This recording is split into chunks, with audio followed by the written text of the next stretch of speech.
told her parents the truth, that the real father of the child was a young man who worked in the fish market. The mother and father of the girl at once went to Hakuin to ask his forgiveness, to apologize at length, and to get the child back again. Hakuin was willing. In yielding the child, all he said was, "Is that so?"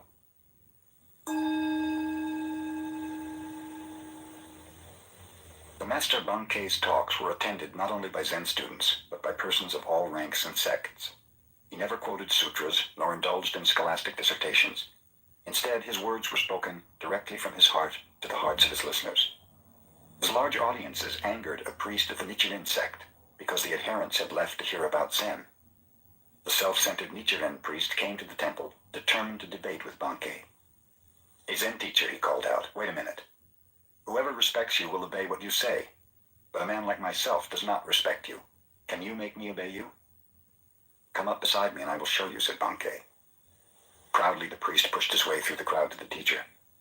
Bankei smiled. "Come over to my left side." The priest obeyed. "No," said Bankei, "we may talk better if you are on the right side. Step over here." The priest proudly stepped over to the right. "You see," observed Bankei, "you are obeying me, and I think you are a very gentle person. Now sit down and listen."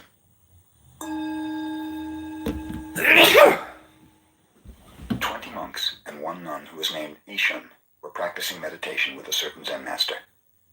Ishan was very pretty, even though her head was shaved and her dress plain. Several monks secretly fell in love with her. One of them wrote her a love letter, insisting upon a private meeting. Ishan did not reply.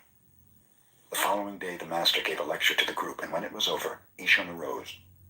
Addressing the one who had written her, she said, "If you really love me so much, come and embrace me now."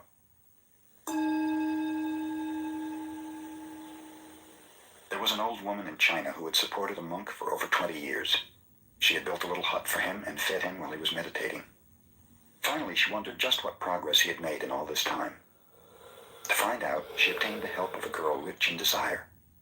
"Go and embrace him," she told her, and then asked him suddenly, "What now?" The girl called upon the monk, and without much ado caressed him, asking him what he was going to do about it. "An old tree grows on a cold rock in winter," replied the monk somewhat poetically. "Nowhere is there any warmth." The girl returned and related what he had said. "To think I fed that fellow for 20 years, exclaimed the old woman in anger. "He showed no consideration for your need, no disposition to explain your condition. He need not have responded to passion, but at least he should have evidenced some compassion." She at once went to the hut of the monk and burned it down. In the early days of the Meiji era, there lived a well-known wrestler called Onami, Great Waves. Onami was immensely strong and knew the art of wrestling. In his private bouts he defeated even his teacher, but in public he was so bashful that his own pupils threw him. Onami felt he should go to a Zen master for help. Hakuju, a wandering teacher, was stopping in a little temple nearby, so Onami went to see him and told him of his great trouble. "Great Waves is your name," the teacher advised. "So stay in this temple tonight. Imagine that you are those billows. You are no longer a wrestler who is afraid. You are those huge waves sweeping everything before them, swallowing all in their path. Do this, and you will be the greatest wrestler in the land." The teacher retired. Onami sat in meditation, trying to imagine himself as waves. He thought of many different things. Then gradually he turned more and more to the feeling of the waves.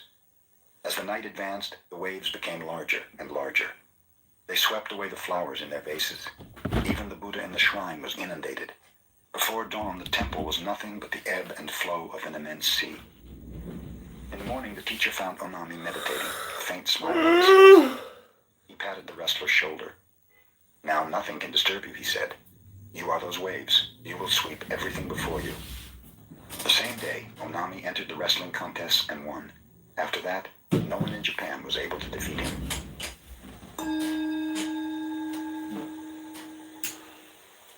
Ryokan, a Zen master, lived the simplest kind of life in a little hut at the foot of a mountain. One evening, a thief visited the hut, only to discover there was nothing in it to steal. Ryokan returned and caught him. "You may have come a long way to visit me," he told the prowler, "and you should not return empty-handed. Please take my clothes as a gift." The thief was bewildered. He took the clothes and slunk away. Ryokan sat naked watching the moon. Poor fellow, he mused. I wish I could give him this beautiful moon.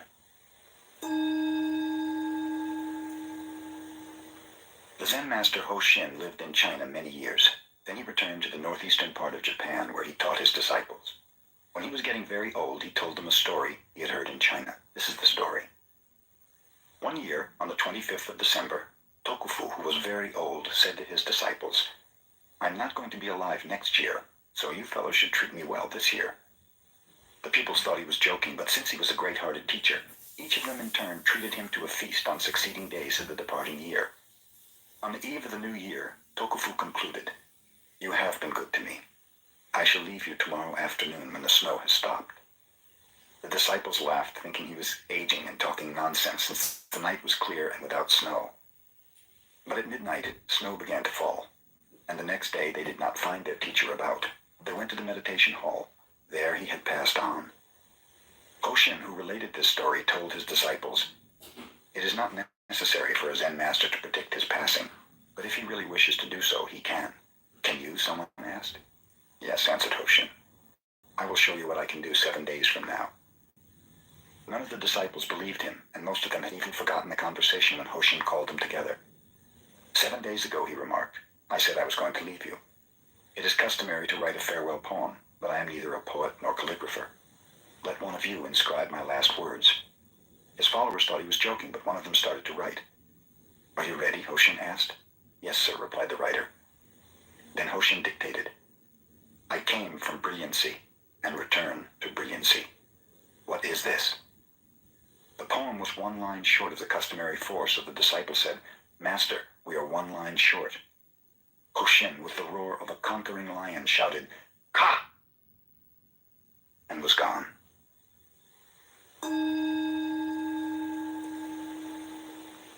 The exquisite Shunkei, whose other name was Suzu, was compelled to marry against her wishes when she was quite young. Later, after this marriage had ended, she attended a university where she studied philosophy. To see Shunkei was to fall in love with her. Moreover, wherever she went, she herself fell in love with others. Love was with her at the university, and afterwards, when philosophy did not satisfy her and she visited a temple to learn about Zen, the Zen students fell in love with her. Shunkei's whole life was saturated with love. At last in Kyoto, she became a real student of Zen. Her brothers in the sub-temple of Kenin praised her sincerity. One of them proved to be a congenial spirit and assisted her in the mastery of Zen.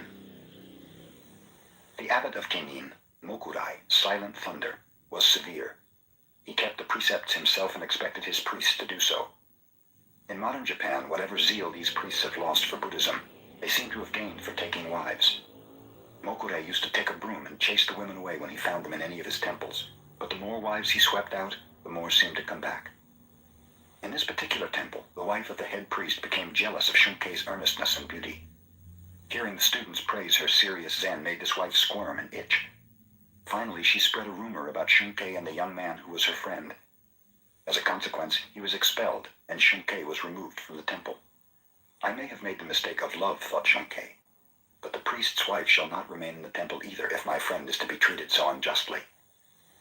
Shunkei the same night with a can of kerosene set fire to the 500-year-old temple and burned it to the ground. In the morning she found herself in the hands of the police. A young lawyer became interested in her and endeavored to make her sentence lighter. Do not help me, she told him. I might decide to do something else which would only imprison me again. At last a sentence of 7 years was completed, and Shunkei was released from the prison, where the 60-year-old warden also had become enamored of her. But now everyone looked upon her as a jailbird. No one would associate with her. Even the Zen people who were supposed to believe in enlightenment in this life and with this body shunned her. Zen, Shunkei found, was one thing, and the followers of Zen quite another. Her relatives would have nothing to do with her. She grew sick, poor, and weak. She met a Shinsu priest who taught her the name of the Buddha of love, and in this Shunkei found some solace and peace of mind. She passed away when she was still exquisitely beautiful and hardly 30 years old. She wrote her own story in a futile endeavor to support herself, and some of it she told to a woman writer, so it reached the Japanese people. Those who rejected Shunkei, those who slandered and hated her, now read of her life with tears of remorse.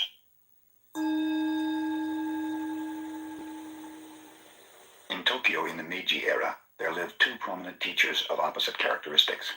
One, Unsho, an instructor in Shingon, kept Buddha's precepts scrupulously. He never drank intoxicants, nor did he eat after 11 o'clock in the morning. The other teacher, Tanzan, a professor of philosophy at the Imperial University, never observed the precepts. When he felt like eating, he ate, and when he felt like sleeping in the daytime, he slept. One day Unsho visited Tanzan, who was drinking wine at the time, not even a drop of which is supposed to touch the tongue of a Buddhist. "Hello, brother," Tanzan greeted him. "Won't you have a drink?" "I never drink," exclaimed Unsho solemnly. "For one who does not drink is not even human," said Tanzan. "Do you mean to call me inhuman just because I do not indulge in intoxicating liquids?" exclaimed Unsho in anger. "Then if I am not human, what am I?" "A Buddha," answered Tanzan.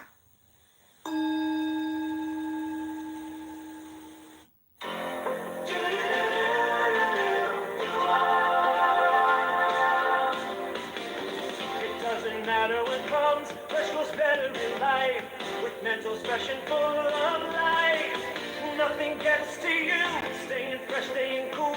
With mentals fresh and full of life, fresh goes better. Mentos freshness, fresh goes better. With mentals fresh and full of life. Mentos, the fresh maker.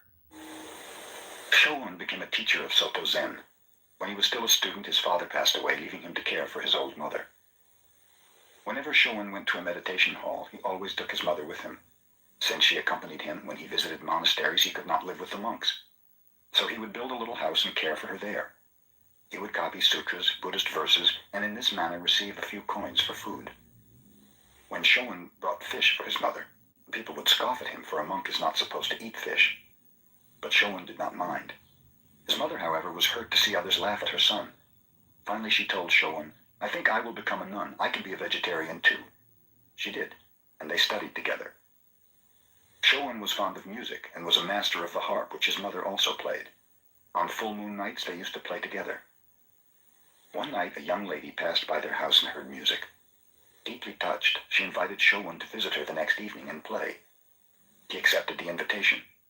A few days later he met the young lady on the street and thanked her for her hospitality. Others laughed at him. He had visited the house of a woman of the streets.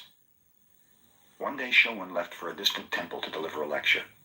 A few months afterwards he returned home to find his mother dead. Friends had not known where to reach him, so the funeral was then in progress.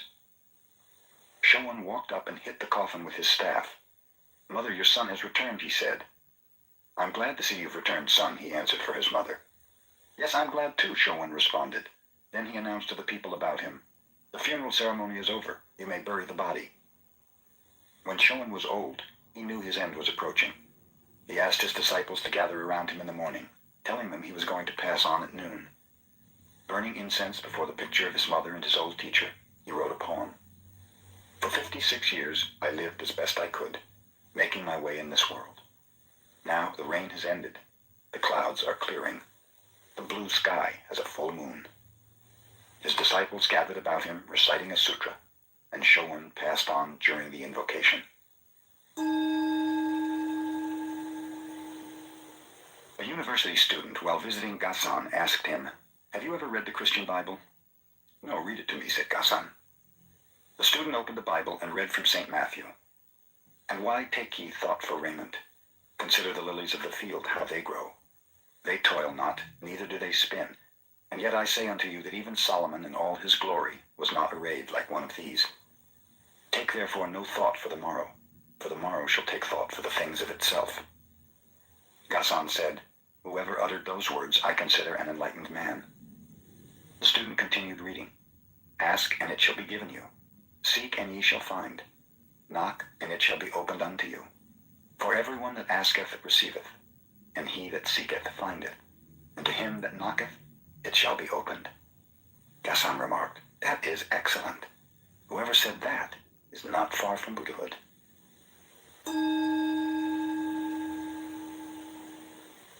Buddha told a parable in a sutra. A man traveling across a field encountered a tiger. He fled, the tiger after him. Coming to a precipice, he caught hold of the root of a wild vine and swung himself down over the edge. The tiger sniffed at him from above. Trembling, the man looked down to where, far below, another tiger was waiting to eat him. Only the vine sustained him. 2 mice, one white and one black, little by little started to gnaw away the vine. The man saw a luscious strawberry near him. Grasping the vine with one hand, he plucked the strawberry with the other. How sweet it tasted.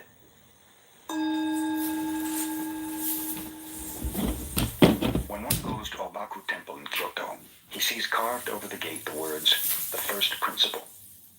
The letters are unusually large, and those who appreciate calligraphy always admire them as being a masterpiece. They were drawn by Kosen 200 years ago. When the master drew them, he did so on paper from which workmen made the larger carving in wood. As Kosen sketched the letters, a bold pupil was with him who had made several gallons of ink for the calligraphy and who never failed to criticize his master's work. "That is not good," he told Kosen after the first effort.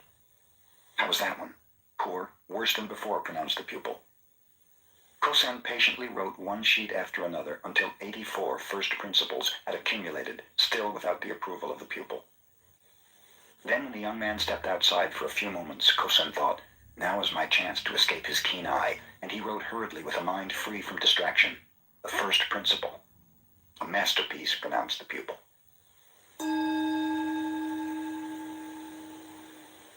Jiun, a Shingon master, was a well-known Sanskrit scholar of the Tokugawa era. When he was young, he used to deliver lectures to his brother's students. His mother heard about this and wrote him a letter. "Son, I do not think you became a devotee of the Buddha because you desired to turn into a walking dictionary for others. There is no end to information and commentation, glory and honor. I wish you would stop this lecture business. Shut yourself up in a little temple in a remote part of the mountain. Devote your time to meditation, and in this way, attain true realization."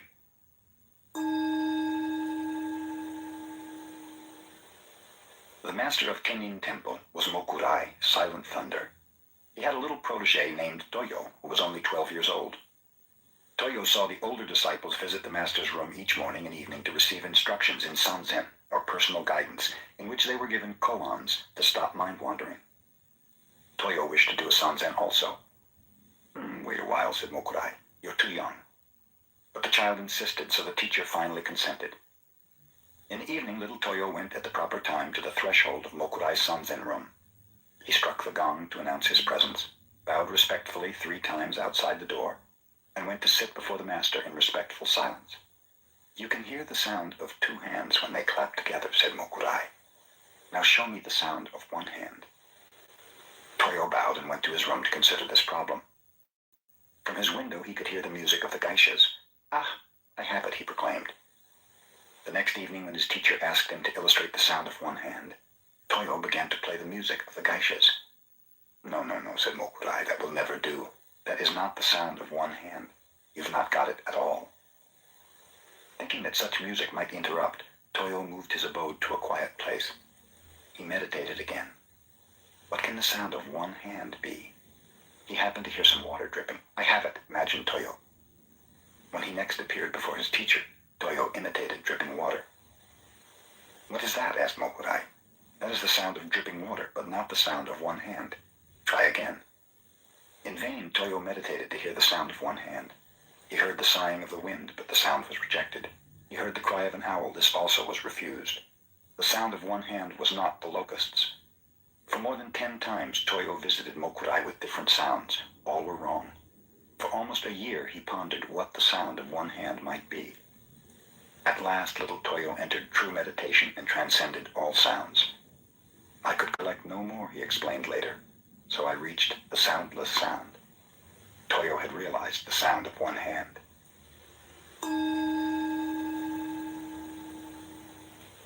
Soyen Shaku, the first Zen teacher to come to America, said, "My heart burns like fire, but my eyes are as cold as dead ashes."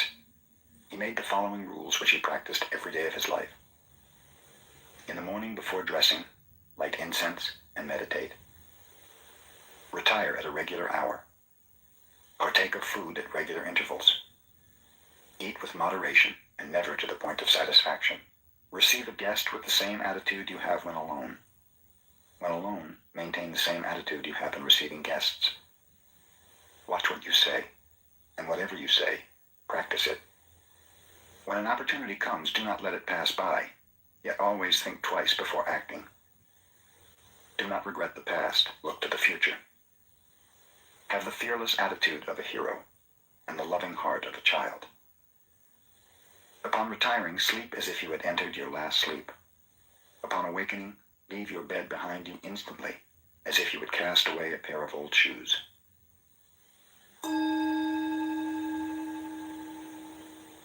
When Aishun, the Zen nun, was past 60 and about to leave this world, she asked some monks to pile up wood in the yard.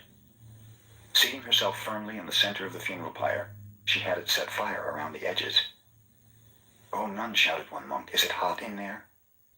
"Such a matter would concern only a stupid person like yourself," answered Aishun. The flames arose, and she passed away.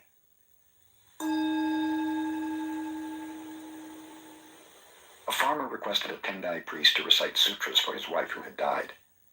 After the recitation was over, the farmer asked, "Do you think my wife will gain merit from this?" "Not only your wife, but all sentient beings will benefit from the recitation of sutras," answered the priest. "If you say all sentient beings will benefit," said the farmer, "my wife may be very weak and others will take advantage of her, getting the benefit she should have. So please, recite sutras just for her." The priest explained that it was the desire of a Buddhist to offer blessings and wish merit for every living being. "That is a fine teaching," concluded the farmer, "but please make one exception. I have a neighbor who is rough and mean to me. Just exclude him from all those sentient beings." Suiwo, the disciple of Hakuin, was a good teacher. During one summer seclusion period, a pupil came to him from a southern island of Japan. Suiwo gave him a problem. Hear the sound of one hand. The pupil remained 3 years but could not pass this test. One night he came in tears to Suiwo. "I must return south in shame and embarrassment," he said, "for I cannot solve my problem." "Wait 1 week more and meditate constantly," advised Suiwo. Still no enlightenment came to the pupil.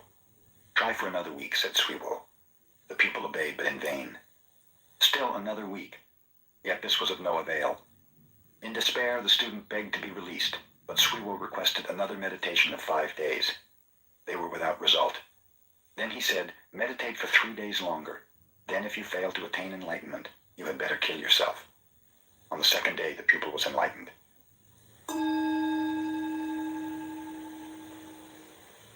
Provided he makes and wins an argument about Buddhism with those who live there, any wandering monk can remain in a Zen temple. If he is defeated, he has to move on. In a temple in the northern part of Japan, 2 brother monks were dwelling together. The elder one was learned, but the younger one was stupid and had but one eye. A wandering monk came and asked for lodging, properly challenging them to a debate about the sublime teaching. The elder brother, tired that day from much studying, told the younger one to take his place. "Go and request the dialogue in silence," he cautioned. So the young monk and the stranger went to the shrine and sat down. Shortly afterwards, the traveler rose and went into the elder brother and said, "Your young brother is a wonderful fellow. He defeated me." "Relate the dialogue to me," said the elder one. "Well," explained the traveler, "first I held up 1 finger, representing Buddha, the enlightened one. So he held up 2 fingers, signifying Buddha and his teaching. I held up 3 fingers, representing Buddha, his teaching, and his followers living the harmonious life. Then he shook his clenched fist in my face, indicating that all 3 come from one realization. Thus he won, and so I have no right to remain here." With this, the traveler left. "Where's that fellow?" asked the younger one, running into his elder brother. "I understand you won the debate." "Won nothing. I'm going to beat him up." "Tell me the subject of the debate," asked the elder one. "Why, the minute he saw me, he held up 1 finger, insulting me by insinuating that I have only 1 eye. Since he was a stranger, I thought I would be polite to him, so I held up 2 fingers, congratulating him that he has 2 eyes. Then the impolite wretch held up 3 fingers, suggesting that between us we only have 3 eyes. So I got mad and started to punch him, but he ran out and that ended it."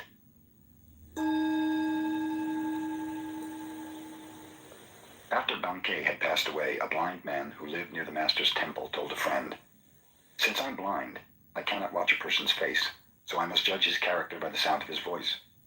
Ordinarily, when I hear someone congratulate another upon his happiness or success, I also hear a secret tone of envy. When condolence is expressed for the misfortune of another, I hear pleasure and satisfaction, as if the one condoling was really glad there was something left to gain in his own world. In all my experience, however, Bankei's voice was always sincere.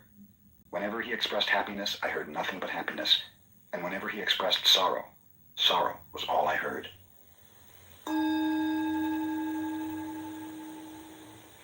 Keichu, the great Zen teacher of the Meiji era, was the head of Tofuku, a cathedral in Kyoto.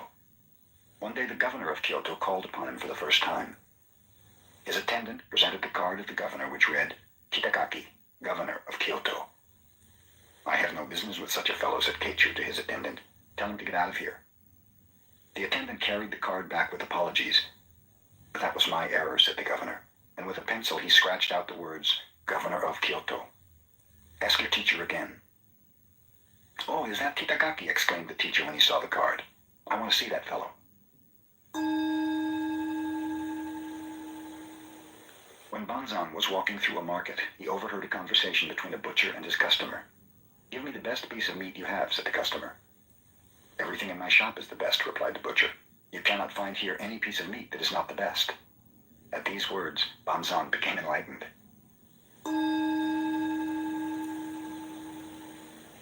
Mokusen Hiki was living in a temple in the province of Tamba. One of his adherents complained of the stinginess of his wife.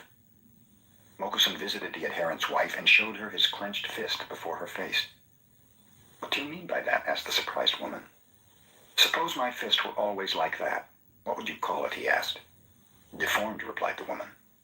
Then he opened his hand flat in her face and asked, Suppose it were always like that. What then?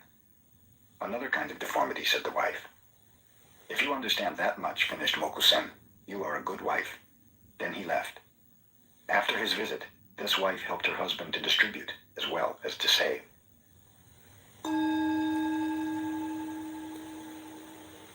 Mokugen was never known to smile until his last day on earth. When his time came to pass away, he said to his faithful ones, You have studied under me for more than 10 years. Show me a real interpretation of Zen. Whoever expresses this most clearly shall be my successor and receive my robe and bowl. Everyone watched Mokugen's severe face, but no one answered. Encho, a disciple who had been with his teacher for a long time, moved near the bedside. He pushed forward the medicine cup a few inches. This was his answer to the command. The teacher's face became even more severe. Is that all you understand? He asked. Encho reached out and moved the cup back again. A beautiful smile broke over the features of Mokugen. You rascal, he told Encho. You have worked with me 10 years and have not yet seen my whole body. Take the robe and bowl. They belong to you.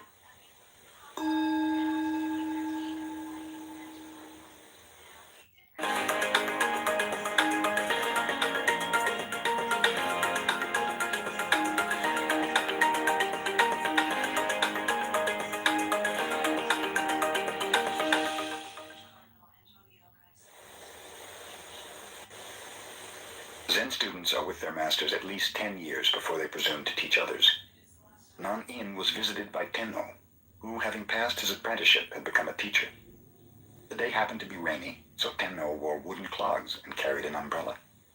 After greeting him, Nan-in remarked, I suppose you left your wooden clogs in the vestibule. I want to know if your umbrella is on the right or left side of the clogs. Tenno, confused, had no instant answer. He realized that he was unable to carry his Zen every minute. He became Nan-in's pupil, and he studied 6 more years to accomplish his every minute Zen.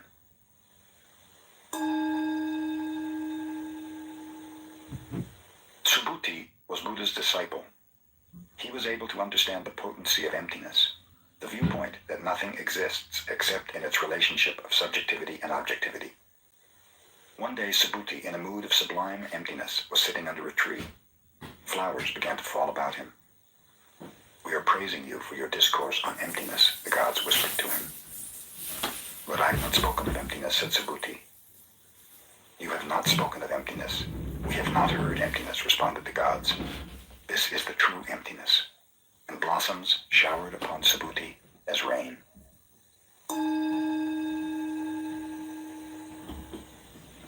Gisho was ordained as a nun when she was 10 years old. She received training just as the little boys did. When she reached the age of 16, she traveled from one Zen master to another, studying with them all. She remained 3 years with Unzan, 6 years with Kuke, but was unable to obtain a clear vision. At last she went to the master Inzan. Inzan showed her no distinction at all on account of her sex. He scolded her like a thunderstorm. He cuffed her to awaken her inner nature. Gisho remained with Inzan 13 years, and then she found that which she was seeking. In her honor, Inzan wrote a poem. This nun studied 13 years under my guidance. In the evening she considered the deepest koans. In the morning she was wrapped in other koans. The Chinese nun Tetsuma surpassed all before her, and since Mujaku, none has been so genuine as this Gisho. Yet there are many more gates for her to pass through. She should receive still more blows from my iron fist. After Gisho was enlightened, she went to the province of Banshu, started her own Zen temple, and taught 200 other nuns until she passed away 1 year in the month of August. Just asking a different. Oh, good, you interjected, because this guy just sounds like his tone and his attitude is just dishonest. This guy just doesn't want to engage. Are you projecting? No. Let me ask you something, comedy. All right. What do you Have wanna- you been on this app long? Because you sound like a newbie to me. Well, it's interesting that you asked me that question because I've been here for almost 5 years, and it's a little bit like having a prison sentence, and I can't seem to break free from the jail. What do you think's holding me back? I think it's your own psychology. I think you're seeking some kind of dopamine hit and serotonin rush. And I feel that this is just a lazy man's drug for you, even worse than marijuana or alcohol. Well, see, I drink marijuana. I smoke You drink cannabis. marijuana? I have actually had a THC CBD cocktail, but what I'm saying is That's great. I smoke cannabis and I drink Miller High Life with orange juice and sometimes red wine, preferably Pinot Noir, like the not more than $6 bottle type. But what I'm trying to say is if I were to ask you to convert to Islam, and the benefit would be I'd give you $1 million to fully convert and to become a true believer, would you do the deal? Yeah, I think I could fake it. So what you're saying is you can fake it till you make it. And isn't that what everybody That's on right. this app is actually doing if we ask I think them the so. truth? But isn't there also like a downside to being on here, 80 hours a week from about 6 a.m. to 6 a.m., 24 hours a day like Andrew and setting up, are you a God believer or are you an atheist? Like, what's the downside to being here for your whole life? Like it's an actual prison. You don't work out, you don't eat, you don't work a job, you don't have a family, you don't have a career, you don't have a girlfriend, you've got no social engagements outside of this app. Like, what's the downside to being all or nothing clown house? Thank you very little for I wouldn't entertaining this know question that that I'm life, bro. asking. I wouldn't know that life, so I don't know. So we've gotten to the point of the roast where everybody's invited. Coleslaw's being passed around, beans, honey baked ham beans, barbecue chicken, rib roast, prime rib, New York strip, all the good stuff. Everybody's got a Miller High Life. Everybody ready for the party? Great. Let's get started. So the first question I have to ask every hardcore Muslim is, with regards to the Injil, because obviously Islam is just an updated version. And it's the second iteration of Christianity because it includes Jesus, it includes Moses, and Muhammad is just the newest version of God's plan for manifestation of destiny, obviously. So what is it that I'm missing here, if you don't mind me asking a question?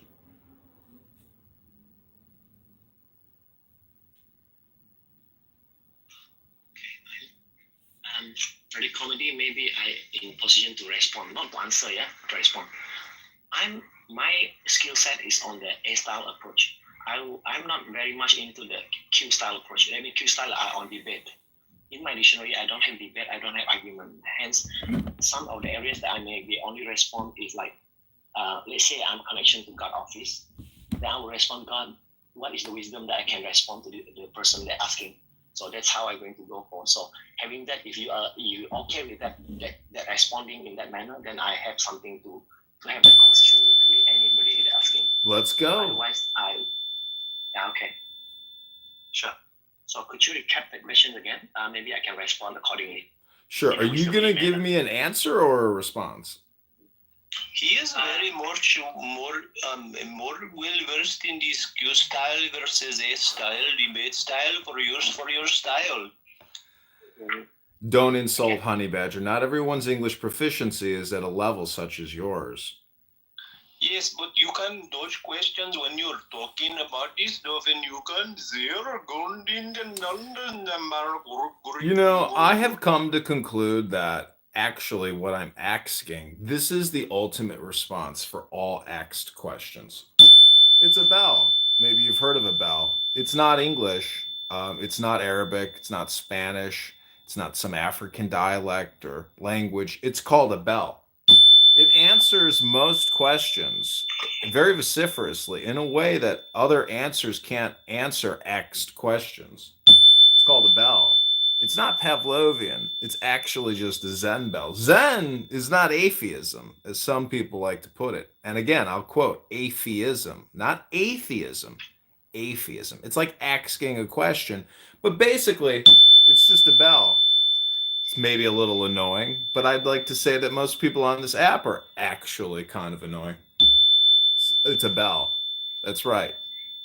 It's a bell. Can you answer that question?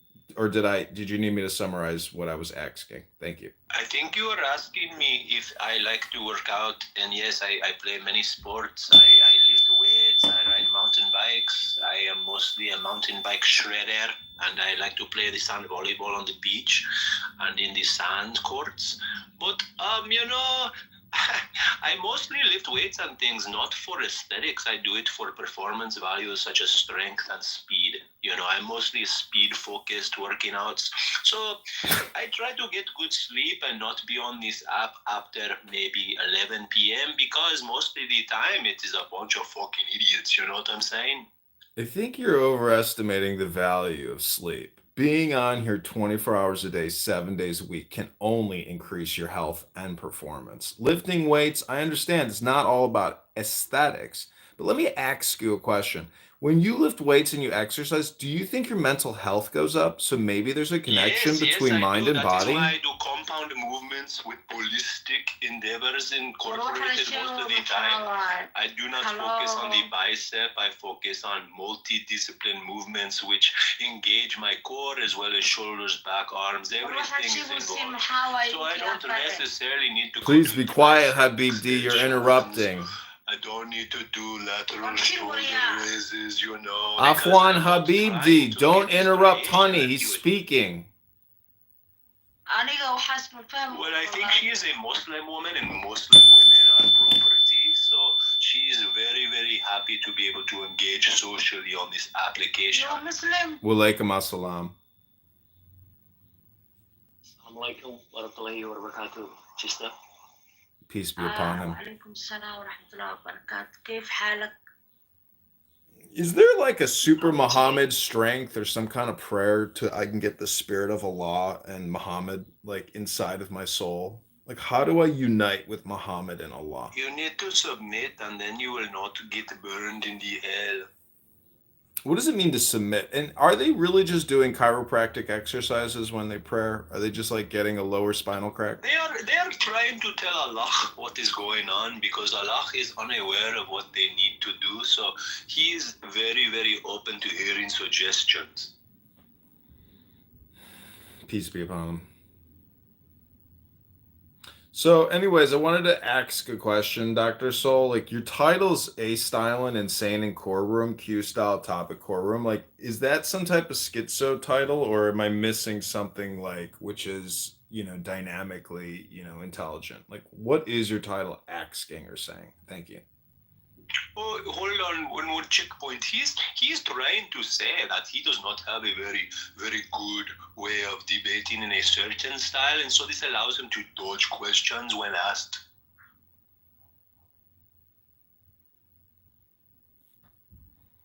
Okay, Brother Comedy, you asking about the title above, yeah? Yeah, I'm asking about the title, like Sure. up down triangle, red down triangle. Like, what does the up down triangles mean?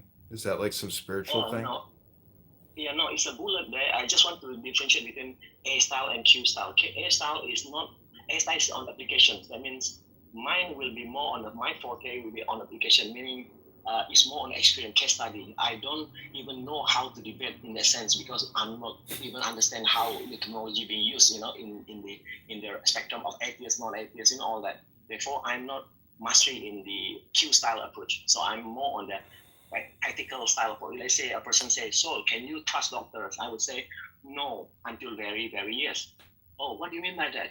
Yeah. What it meant is over times I have this 73 doctors in my database. Oh, I see. I finally I got can it. trust me. That's how I respond. Yeah. That's You know, very I cool. was thinking it's More practical in that actually, sense. it would be a great idea to create a room where there's a rule where all you can do is ask yes or no questions, and the only answers you can give in the conversation is either yes or no. And there's no breaking from that rule. There's no derivation. So each person just gets like 1 minute to ask a question, and then the other person gets 1 minute to contemplate That's actually the a good answer idea, yes dude. or no. So therefore, the person asking the question has to formulate their questions if they want to win the debate to essentially confirm the bias of the other person, meaning that you can, if people really obey the rules, you can corner people by asking questions, but no one has the willpower to actually only reply with yes or no. It's like Dude, 99.9% that's a great. I'm gonna yeah. do that. I'm gonna host a room like that, and it'll be 30 seconds, not a minute. Great. And if somebody breaks from the rules from yes or no, kick them immediately. They're a loser in the contest.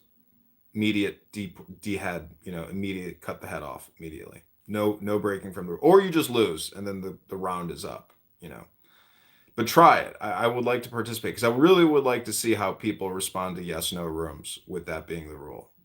Or you could add a third option of just like, I don't know. I'm not sure. Well, in the military, you only have 3 responses: yes, sir, no, sir, and no excuse, sir. No excuse, sir has saved me so many fucking times because it's just like saying, I need instruction. Don't hate me. I'm a moron.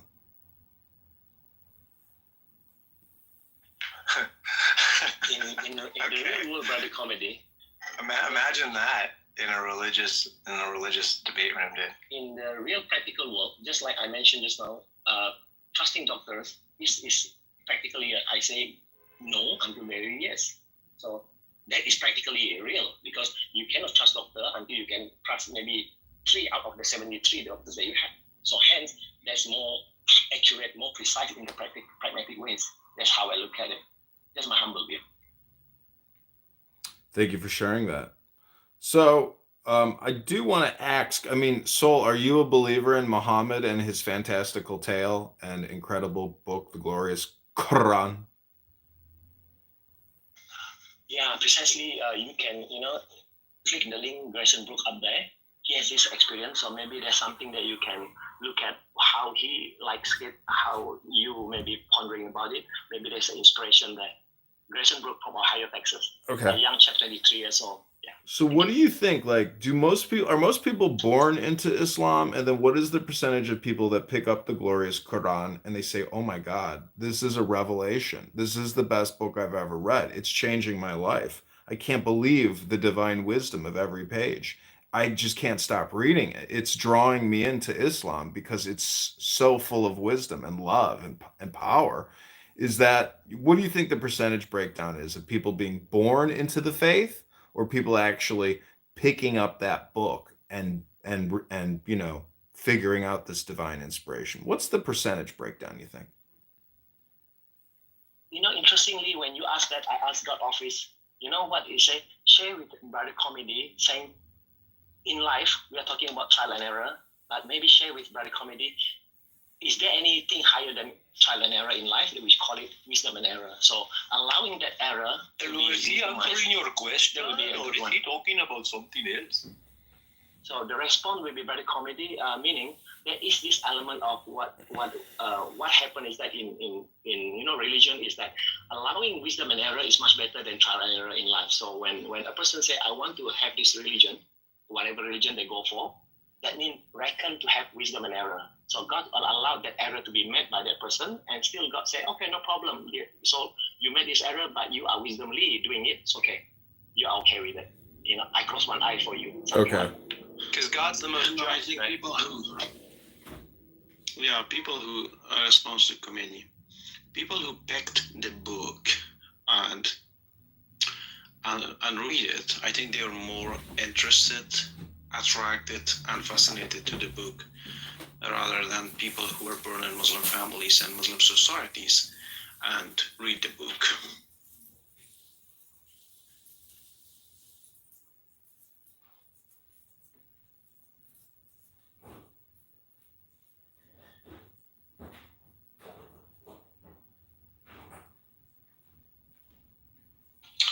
Hey, Soul, is Allah the most just? Sorry? Is Allah the most just? Oh, okay. Yes or no? Chapter, Yes or no, or you don't know? you see the chapter, the surah Just answer for me, dude. You're the Muslim. Is Allah the most just? Yes or no? So if you have read the chapter... Hello, Soul. I am asking you a question. It is a yes or no question. This is not a long time party, okay? You have to just say it. Just say yes. Yes, he is, okay? This is so mind-numbingly exhausting talking with you. Then you can just leave. Well, why don't you just fucking answer the question I asked you? Yeah, let me give you the context. If one cell is on X space, you will say no. If you are on Y space, you say yes. Meaning, the Shakespeare say men and women are actors, the world is a stage, and if you can jump behind the scene, that means you're on Y space, that would be very yes. Yeah. Hello, can you hear me? Okay. Can you hear So me? if you are one cell in that position behind the scene, you can see yourself. This is Allah, and I am very upset with you, Soul. So I am myself as well. I am watching you, and I am very upset. You have been a naughty boy. I am thinking of sending you to hell because your answers are so avoidant. You are making me sleepy. Please. There's a silver lining there. Obey. Please obey my words. That's how you treat people, your parents? No, just you, because you're a fucking numbskull, bro. I treat my parents with respect because they're good people and they answer questions. And they don't beat around the bush and lie like you do. Yeah, because you limit to the scope of yes and no. Yeah, because you are Honey Badger, the way you treat the least of us is really a question of your character. And yes, I'm sure your parents are lovely, wonderful people who know how to answer questions. But have you not noticed that Soul is not a fluent English speaker, and thus this is actually just an English training app, and you're taking it way too seriously. That is true. You're taking it so seriously. I mean, you're not going to remove the guy's skin and deep fry it and have it for lunch. But let me ask another question, Dr. Salt. If there was no books, okay, literally, there were no books, therefore no one had the story or the information with regards to Muhammad and his incredible journey story of transformation and joy, or the incredible journey transformation story of Jesus Christ, or the incredible journey transformation of Moses and the Israelites and the Hebrews. If we didn't have books to remind us about all of these incredible journey stories, where would that leave us right now? Would we be on a social audio chat app talking about it right now? Because the point is, none of these books deal with the now. They're all allegories. They're all essentially symbolic, alchemical, tales about how to optimize your life now.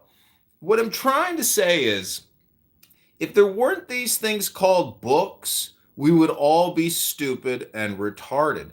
But with the books, some of us are actually even more stupid and retarded. Thank you very little. I am complete. This is very interesting when Brother Comedy talk about that. The living book. When you probably have heard the living Quran, what you are looking at is the Mus'haf. So unfortunately, when you look at Mus'haf, is the one which they call it the copy, have this real time.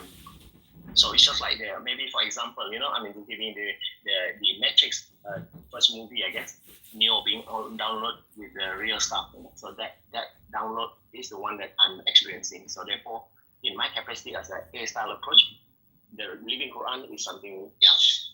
It's higher. I don't know what you do for a living, but I generally come on Clown House 24 hours a day, 7 days a week, and don't actually work anymore. But what I'm trying to say is that books are just hypnotherapy documents, and that's all they really are. If we had no books and we had no knowledge, we would therefore have no knowledge of God. We would have to hypothesize about God as opposed to using an analog, which is a book. But really, all books are the same. Some are better than others in terms of therapeutic value. But essentially, all books are just hypnosis documents. And we use them as program material to optimize the now, which is a compression of the past and the future. And therefore, if you take the Quran, which is glorious, literally, you are being hypnotized by a communication technology, which is taking you out of the now and making you stupid. Because it's just one book out of hundreds of thousands and millions of books, which are all programs. But a Muslim or a hardcore Mohammedan only likes one specific book and stops and says, well, why would I like other books? This is the most updated version of all the books. Do you know how stupid you must be to really believe that? You could call it faith, but really you're just sticking your head in the dirt and avoiding everything else because maybe you don't like conflict. But anyways, I am complete. Thank you very little for entertaining this question I'm asking. Yeah, I would like to respond to that. Yeah, very comedy.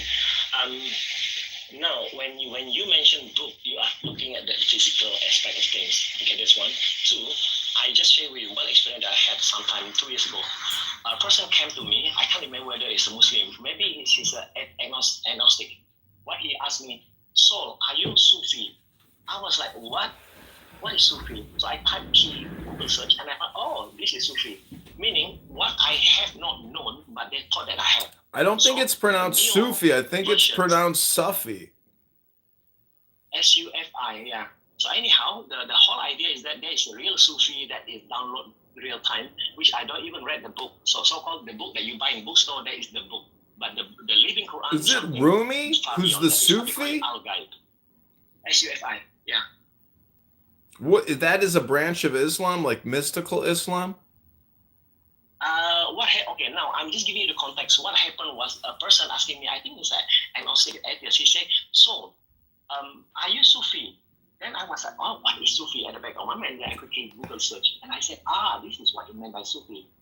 In actual, 3 different type of individual asking me. So hence I said, God, what exactly is it like taking Islam from the back or something? Like anyways, Dr. Soul, the point is, do you believe that you have a soul? And if so, how do you confirm it? Or is it all based on faith? Okay, now I just landed with the final one just now, the Sufi. Yeah? So hence, the real Sufi versus Sufi, the one that I have is the real stuff. Sufi. Yeah? Now, having that itself, at least the experience that I had was indicating that I have this understanding. Then I come back to your questions. You're asking about soul, right? So now, I think there is one word that I normally use, that if you are asleep, you have your eyes, but you cannot have that, Wait, if I have to ask you a follow-up question after this, but let me ask you the follow-up question now. Do you think you're the sun? And if so, how do you know?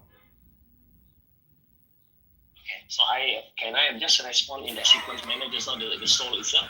So soul can be so stupid. I mean, person can say consciousness, meaning when a person is asleep. Because I'm saying like soul is like the sun in Spanish, and there's that word you. So are you the sun? Okay, maybe I would high precision, which is they call it. Maybe not literally, but figuratively. How do you know you're not really the sun or the universe? How do you know anything? It's just all a mystery. Life is so much fun. So hence now let's say you have your brain, but mind is unseen, right? The mind. The brain is seen, but the mind is unseen. So that is a start point for us to relate. Oh, there's something that unseen that can be pondered upon. So that's where the terminology that they are used, what they say, subconscious, something along that. So those are the start point of looking at the unseen. So at least that will be something that we can ponder upon. Doesn't mean that vividly has to be understood in that manner. If it does have a meaning to you, then that's a good one. Let's just like a drop of water. It means to you quench your thirst. Wait, I gotta ask a new question. Do you think people can fool you by pretending to be smart just because they can speak? Meaning that, like, think about all the interactions you've ever had and how you got fooled, because all communication is hypnosis and you were being polite, but you didn't really know just how stupid that person truly was. And you entertained them with respect because you're a respectful person. But truthfully, they're so stupid and you didn't even know it, because all communication is hypnosis. Yeah. It's a good one because I like to make this one as a movie, so that everybody else can look at how a person not humble in this stage, So when having that, this is what we exhibit here. Each of us have a role to play. Then if we as actors here, therefore people will gauge, oh, this is a unique and the other actor characteristic, the other person. So having that audience will be listening to it and they say, I like it's this true. Humility is the secret, because technically, I don't know if you know the story about the woman who sponsored this guy for 20 years so he could study and be a priest and all that. But then he was rude to this girl, so she burned his house down. So, honey, take note, like the way you treat the biggest schmucks is a direct mirror of who you are. It's fun to be a clown, but it's, when that makeup comes off, who are you? So the question is, I have to ask, if you know where you came from, does that truly resolve all of your problems? This room now itself, how it came about is this. God, please give me a test. This is what I'm experiencing right now. I love the test that everybody coming in here. I allow the microphone to be taken up, and as long as they are, do not use the F word, Therefore, there is this human aspect of ethics. So therefore, I find, wow, this is a good test for me. Is that the fun so word? Having that. Sorry. Now, looking at that, when somebody was, saying something else, maybe had a high tone. Honey, can you pass me the coleslaw, please? Sorry. Sorry, I'm at a barbecue. My bad. I'm in my backyard at a barbecue. Oh. Putting some New York strip on the barbecue right now. Do you like barbecues? Yeah. Do you like to self roast? Yeah, I do. Yeah, I do that. I do with the slow cooked meat, because carnivore. No, have you ever self roasted? No, not into that for now, because the what was that? Jordan Peterson, No, right? self roast. Have you ever self roasted? That's the question I'm asking you, Soul. Have you ever self roasted? No, it's a good one because you are at the backyard. You do all this cooking in that. No, I'm implying, if you follow my question that I'm asking, are you self roasting now, or have you ever self roasted? Oh, you mean now I'm trying to understand. You were talking about self-roasting, like they do cooking in the clubhouse, is it? Yeah, exactly. You're cooking yourself in a stew. It's called self-deprecation, not self-immolation, immolation, or self. Okay. Yeah, I understand. Excrementation. I was thinking that you was talking about physically that you are at your backyard, you do the cooking. Okay. No, I'm talking about self-deprecation. Okay. Do you know what self-deprecation is? Yeah, I will look at this. Probably you heard about the word self-jihad, jihad, J-I-H-A-D. Wait, before you go any further, so, honey, can you explain to him what a self-roast is according to my theory? Thank you. I mean, maybe not my theory, but the theory. Honey, are you with us? I was asking about self-deprecation and self-roasting. I think it's important that Soul understands what I'm talking about. It might help him on his journey. What do you think, Dr. Honey? You know, Brother Comedy, when you ask that, it's very interesting to see whatever you have said is a comma, dot, dot, dot. Does it mean that whatever you ask is a high density questioning? So that means what is higher density of questioning it is, according to your so-called self roasting. The higher density, higher than that value will be, they call it self jihad. So Self-jihad? superseded by self jihad.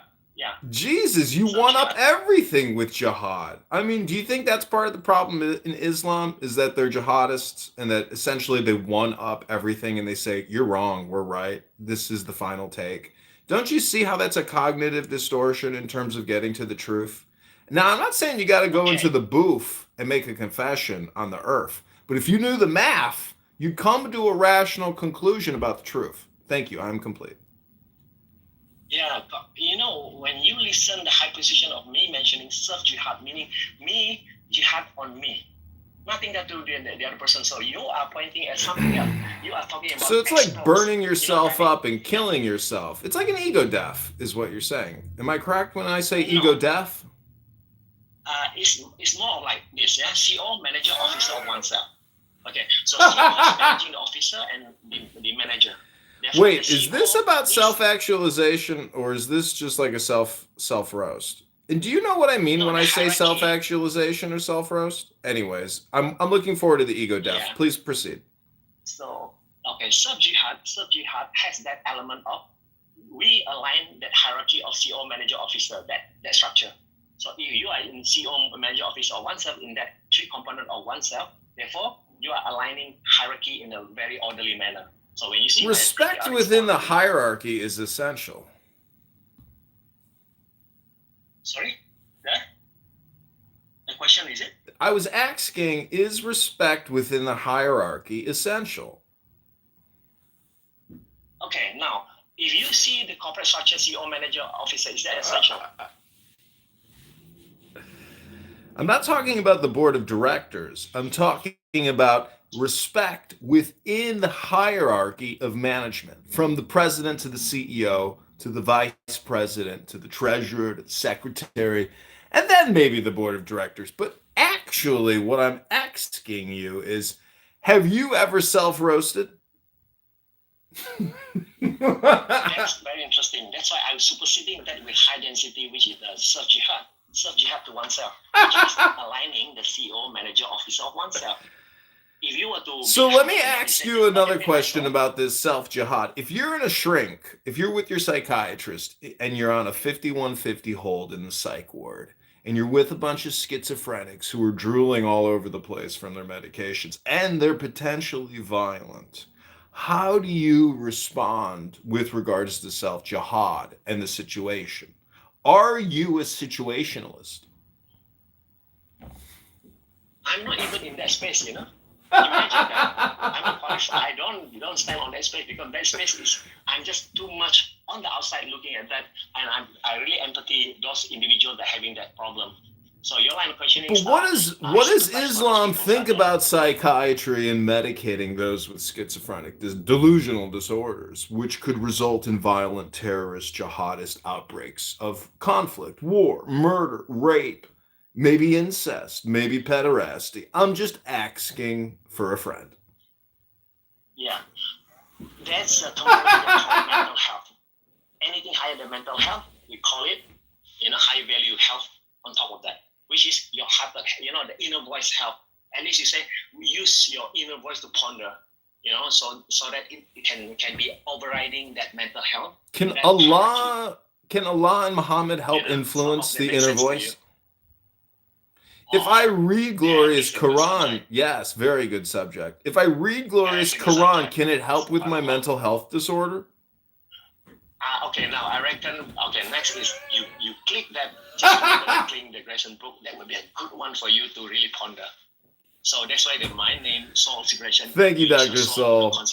I can't thank you enough for this. I can't thank you enough for this help. You are doing doing Allah's work. God bless you, sir.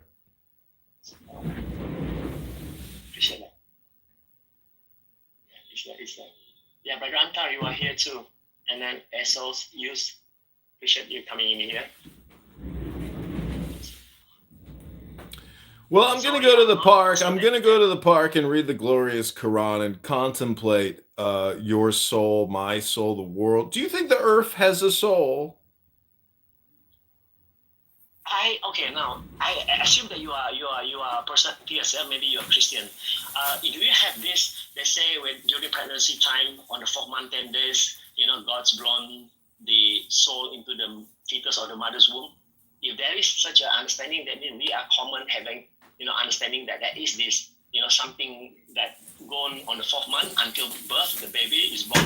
That means there is embedded about the CO, manager, officer of oneself incompleteness. So this baby is born living a life. Otherwise, if the CO is not there, therefore this person, the baby is is dead somehow.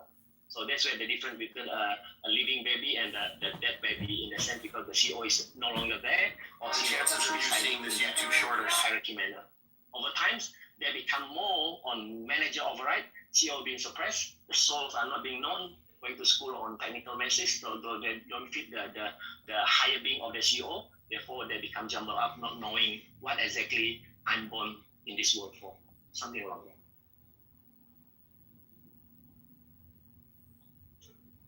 there. Interesting. Well, I'm actually a video producer, creator living in the Hollywood Hills in Mount Olympus. I work for Viacom Network, and I want to thank you for being on our prank call show called Self-Actualization Comedy. It's a roast about self-deprecation, ego death, the truth of the earth.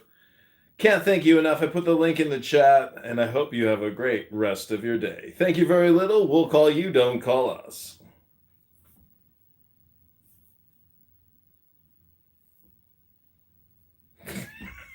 I don't think he understands what the hell I just said. The master Soyen Shaku passed from this world when he was 61 years of age. Fulfilling his life's work, he left a great teaching, far richer than that of most Zen masters. His pupils used to sleep in the daytime during midsummer, and while he overlooked this, he himself never wasted a minute. When he was but 12 years old, he was already studying Tendai philosophical speculation.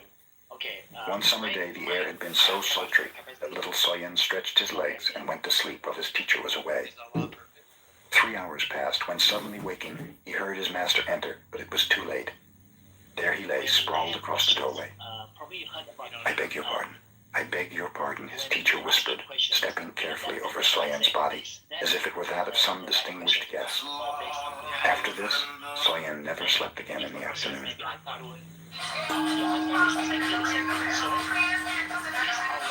Our schoolmaster used to take a nap every afternoon related to a disciple of Soyen Shaku. We children asked him why he did it, and he told us, "I go to dreamland to meet the old sages just as Confucius did. When Confucius slept, he would dream of ancient sages and later tell his followers about them." It was extremely hot one day, so some of us took a nap. Our schoolmaster scolded us. "We went to dreamland to meet the ancient sages, the same as Confucius did," we explained. "What was the message from those sages?" our schoolmaster demanded. One of us replied, "We went to dreamland and met the sages and asked them if our schoolmaster came there every afternoon, but they said they had never seen any such fellow."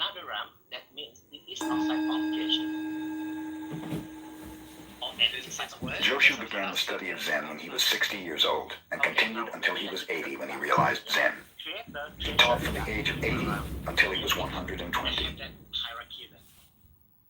When I say higher, I'm not saying that higher income operation, but higher in terms of the hierarchy itself. There is the greater inflation, there is hierarchy. That's all. So you don't think do you think there's a hierarchy in this room? I mean, yes, you have the green bean, but you don't seem to me to be like a hierarchical person.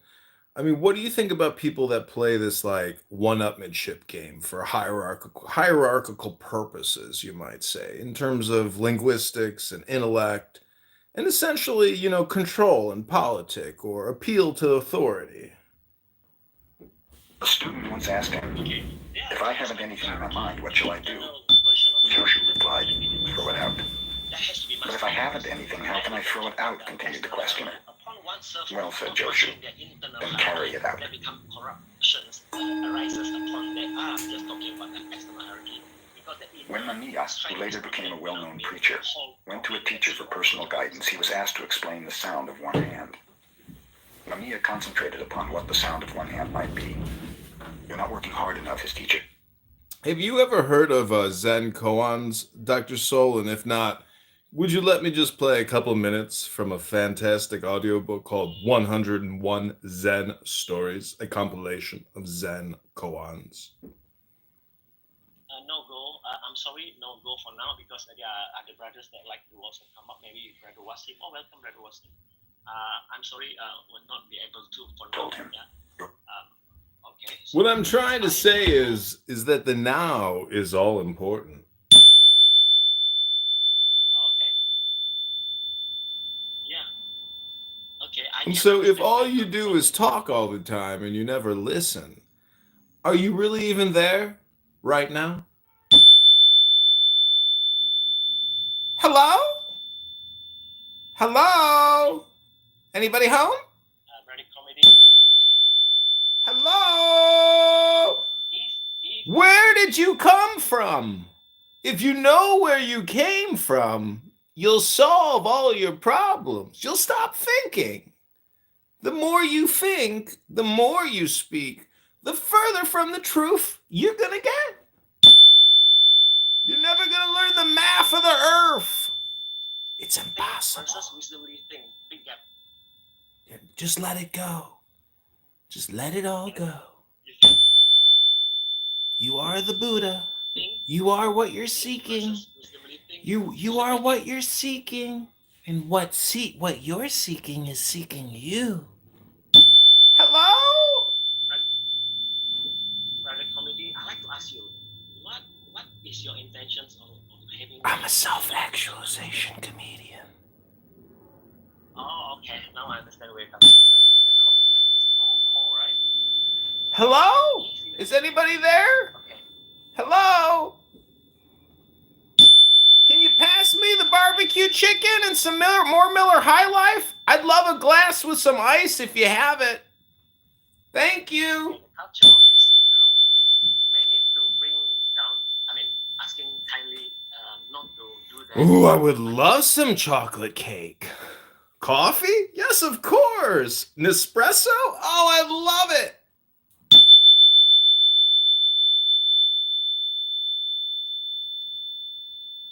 Sure, I'll help you clean up. Where's the garbage at? You know, it's very interesting. The Brother Comedy, you are. Oh, Brother Antar, you are here. Yes. I just have a question. Who drinks Miller High Life with ice in it? And who drinks Miller High Life from a glass? Who doesn't drink Miller High Life from a glass with ice and orange juice and cinnamon on top? I call it a beer mosa. People don't know. Yeah, these young people don't know what you're talking about. Anybody want to go to the beach and go sailing? Bring your bikinis. I got the towels. I'll bring the water and the Miller High Life with orange juice and cinnamon for beer mosas. That's a nice one, though, man. I like that one. That's good. I like that. Miller High Life. Muslims are not invited. Sorry, gotta be an atheist to get on this pleasure boat. So, what's the topic, though? The topic, obviously, is the glorious Quran and all the great power and opportunity it has for your opportunity. See, don't you understand that if Allah, Sultan bin Muhammad, is the Blessed Holy One, and Allah, is God and Muhammad, the messenger, the point is that you guys should literally be reading the Quran right now to us if it's so glorious. Instead, you're here just, getting dopamine creation, but you're not actually transmitting any message whatsoever. I'm actually a communications consultant comedian here to inform you gentlemen that you're wasting your time by not even reciting anything. You should be reciting glorious Quran. Checkpoint. Okay,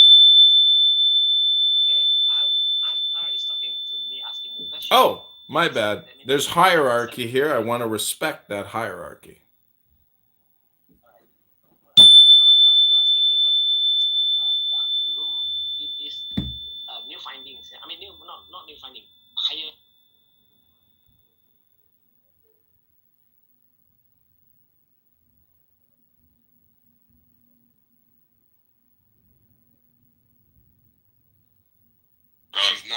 Okay. No, what? Yeah. Shut up. Just shut the fuck up. Okay. So we're gonna do a cue now. We're gonna do a cue now because you're making it necessary. Okay. Well, that's not what you said. Y'all said that me and Solomon could finish, and then y'all could tap in. Yeah. I'll watch. Yeah. Yeah. You also said it would only take like a minute or two, and I think people got impatient. I didn't realize that y'all were counting minutes because you let Concrete talk for like 3. About nothing. Right, About so- nothing. In the interim, He was burging. He wasn't talking. Okay. So right now, Yeah, so this is not complicated. People just need to follow the conversation. God is the why. God is the why. No, God is the why because there has to be something. So we have to call that something. That's it. End the story. Case closed. See how you let Tweedledee and Tweedledum just say whatever they want whenever they want? It just means no. See, this is what you're doing, Concrete. Solomon and I are actually trying to have a genuine Did you conversation. not? We shouldn't be judged because on this judgment we will be judged. That's why I'm telling Rabbi. Rabbi believe, but he don't do the works. It doesn't mean that he is saved. We cannot declare ourselves to be saved either. We can say, okay, we have to believe in Jesus and all that stuff so we can be saved, but we still have to do something for it. All right, Frankie, how long do you go? You go on forever. You talk all the time. You never listen, Frankie. God, wasting your goddamn time. I mean, again, Frankie, I understand it, but you're just not giving me a sufficient answer for Ephesians 2:8. Until you do so, I don't care about this conversation. Ephesians, the church, they're still in business. What are you complaining about? It's all about the money. It's all about the money. It is all about the money. You see these cardinals, these bishops in Rome, they're worth trillions of dollars. Hey, Trillions of dollars. Watch your mouth. Watch your mouth, motherfucker. Yeah, that's right. The point is, when you know, and those who say do not know, and those who know do not say. Hey, what do you know, Keegan? What do you know, Frankie? The fact is that your mouth is open, and you see that fish on that wall there? You know how that fish got there? It opened its mouth. Damn! Okay, I gotta play this clip. It's totally unrelated, but you're gonna find it. Okay? This is Michelle Obama on her own podcast. I wanted to talk, Marlon, a bit about We're too attached to food, wealth, things, and that sound. It would be better if you died. That would solve the problem. The next time Mamiya appeared before his teacher, he was again asked what he had to show regarding the sound of one hand. Mamiya at once fell over as if he were dead. You're dead, all right, observed the teacher. But how about that sound? I haven't solved that yet, replied Mamiya, looking up. Dead men do not speak, said the teacher. Get out.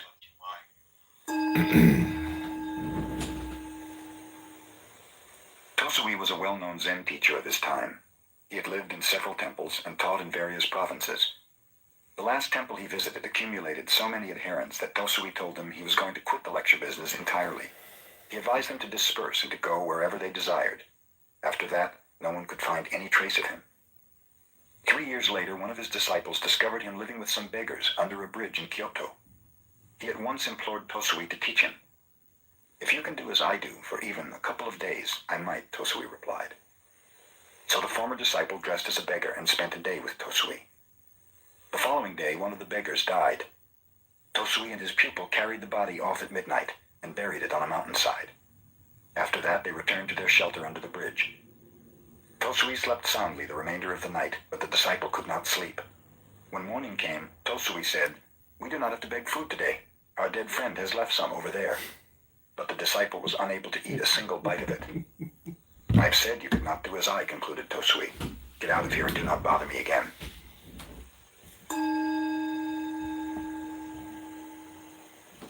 When Bankei held his seclusion weeks of meditation, pupils from many parts of Japan came to attend. During one of these gatherings, a pupil was caught stealing. The matter was reported to Bankei with the request that the culprit be expelled. Bankei ignored the case. Later, the pupil was caught in a similar act, and again Bankei disregarded the matter. This angered the other pupils, who drew up a petition asking for the dismissal of the thief, stating that otherwise they would leave in a body. When Bankei had read the petition, he called everyone before him. You are wise brothers, he told them. You know what is right and what is not right. You may go somewhere else to study if you wish. But this poor brother does not even know right from wrong. Who will teach him if I do not? I'm going to keep him here, even if all the rest of you leave. A torrent of tears cleansed the face of the brother who had stolen. All desire to steal had vanished.